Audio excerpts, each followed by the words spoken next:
देखो तो ये फर्स्ट क्वेश्चन है, इसमें है ना क्या करेंगे अपन, इसमें तीन वेरिएबल हैं ए बी सी, लेकिन इक्वेशन कितनी दी हुई हैं, दो। एक ये इक्वेशन दी हुई है, एक ये इक्वेशन दी हुई है।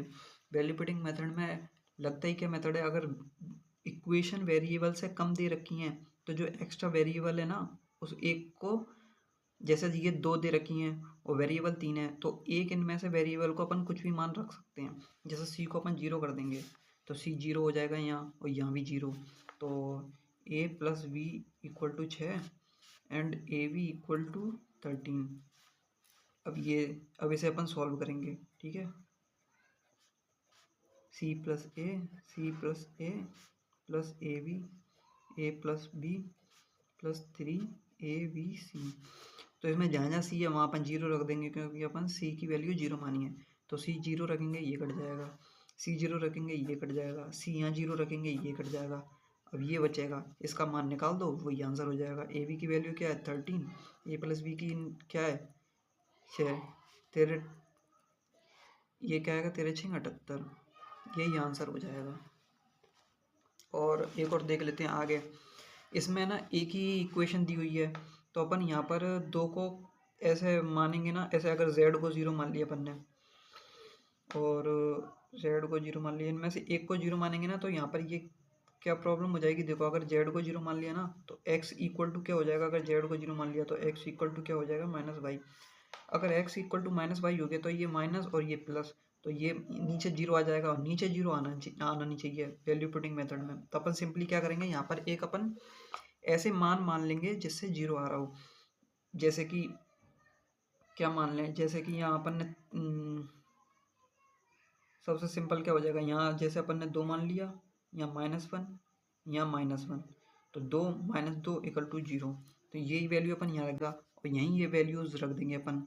तो x की वैल्यू 2 और ये -1 रख देंगे। तो ये 2 का 4 +1 +1 और 2 का क्यूब कितना हो जाएगा 8, -1 का क्यूब -1 और -1 का क्यूब -1, ठीक है। अपॉन 2 की घात 5 कितना हो जाएगा 32 -1 ठीक है। तो इक्वल टू 4 5 6 इंटू 8 - 2 6 अपॉन 30, 6 पंजे 30 इक्वल टू 6/5। ये आंसर आ जाएगा इसका, ठीक है।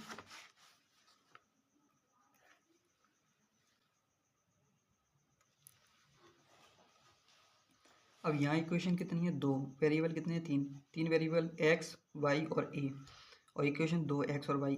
तो इसमें a को अपन 1 रख देते हैं। 1 रखने से फ़ायदा होगा देखो, क्योंकि 1 यहाँ रखेंगे 1 x इक्वल टू 2 और यहाँ 1 रखेंगे तो 1 - 1 हो जाएगा, क्योंकि 1 की पावर कुछ भी 1 ही आता है। 1 - 1 y इक्वल टू 0, क्योंकि यहाँ y मल्टीप्लाई में दे रखा है ना, तो ये बहुत जल्दी सॉल्व हो जाएगा, इसलिए मैंने ये ऐसे रखा।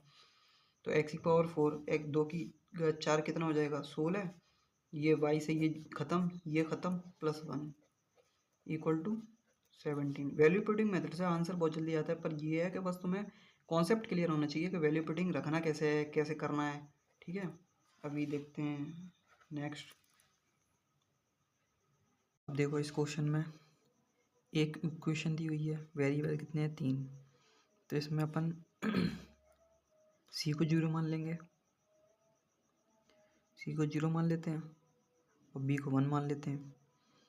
तो ये कितना आ जाएगा -1 और यही सब वैल्यू इसमें रख देंगे। बी क्या माना है 1, सी इक्वल टू 0। ए कितना है -1, तो 4 + b², 4 + 0 upon 0 -8 AB -1 -8 into -1 equal to 8/8। इसका आंसर आ गया 1, ठीक है। और अपन आगे क्वेश्चन देख लेते हैं।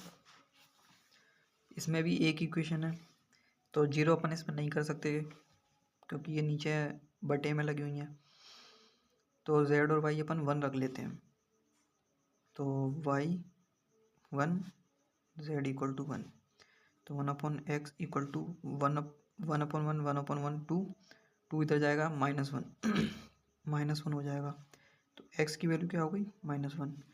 तो ये वैल्यूज़ यहाँ रख देंगे। x plus Y plus Z कितना आ जाएगा 1 1 -1 1 upon under root 1 plus 1 plus 1 plus 2x by -2। -2 से ये ख़त्म हो जाएगा तो 1। इसमें भी एक ही इक्वेशन है, वेरिएबल कितने 2, इसमें y बराबर 1 रख लेंगे। x प्लस 1 1 1 अपॉन 1 1 हो जाएगा 3 1 प्लस 1 अपॉन एक्स। तो क्या होगा इसमें x plus 1 equal to 3 x plus 1 upon X plus 1 से x plus 1 x equal to 3 आ गया। अब ये दोनों वैल्यूज इसमें रख देंगे। X square 3 3 9 plus Y 1 plus 3 upon X square 9 -1 -3 13 अपॉन -5। ये आ गया आंसर। ठीक है, इसमें 2 इक्वेशन है और वेरिएबल कितने हैं X Y X Z X Y और जेड 3 है। तो इसमें भी अपन दोनों पाई, तो वाई अपन यहाँ 0 रख नहीं सकते क्योंकि बटे में, तो 1 रख लेते हैं। 3x plus 2 equal to 1 X equal to -1 upon 3। ठीक है, और यहाँ 1 रखेंगे तो 1 upon Z equal to 1 Z equal to 1। तो क्या आ गया, एक्स की वैल्यू ये आ गई, जेड की आ गई, वाई की अपन ने क्या रखी है 1। तो एक्स वाई जेड कितना आ जाएगा -1 upon 3 into 1 equal to -1 upon 3। अब इसमें आगे देखते हैं। इसमें 2 इक्वेशन है, इसमें भी एक्स वाई जेड 3 है। तो यहाँ भी अपन सेम वाई इक्वल टू 1 रख लेते हैं। ये तो सेम ही है, ऊपर नहीं सेम नहीं है, यहाँ 3 लगा है, यहाँ 3 नहीं है। तो x इक्वल टू -1 आ जाएगा क्योंकि यहाँ 2 बचेगा, इधर जाएगा -2 हो जाएगा। y अपन ने क्या रखा है 1, तो यहाँ z क्या आ जाएगा 1 है, तो 1 इधर z इक्वल टू 1। तो फिर क्या आएगा 1 प्लस 1 अपॉन -2। तो क्या आएगा -1 अपॉन 2 आ जाएगा आंसर।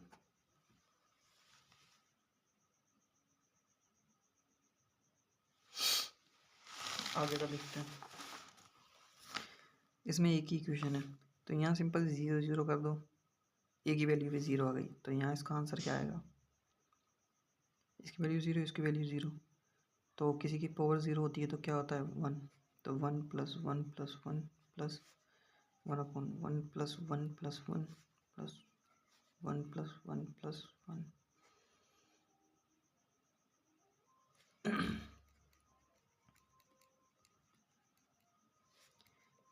सिंपल 1 आ गया। आगे का देखते हैं। इसमें 3 इक्वेशन है, एक ही है एक ही है एक ही है। वेरिएबल कितने हैं A B X Y. B को 0 कर देते हैं तो ए कितना आ जाएगा 5। बी को 0 कर दिया तो ये ख़त्म। तो अपन को निकालना क्या है ए वाई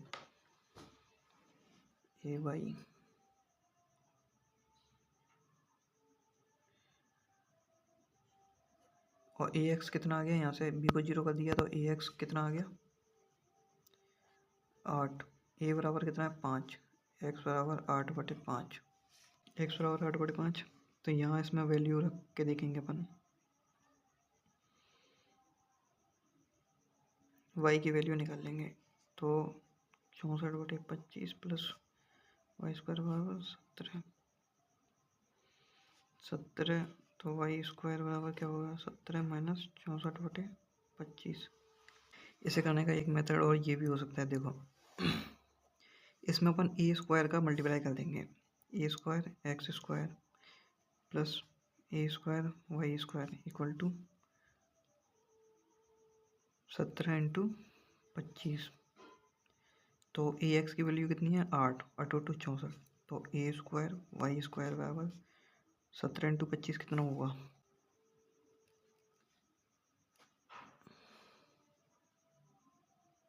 425। 425 माइनस ये ए एक्स की वैल्यू कितनी है 8, 8 का स्क्वायर 64, कितना आ जाएगा ये 1 6 3। तो ए वाई कितना आ जाएगा अंडर रूट 361 बराबर 19, ये आंसर आ जाएगा।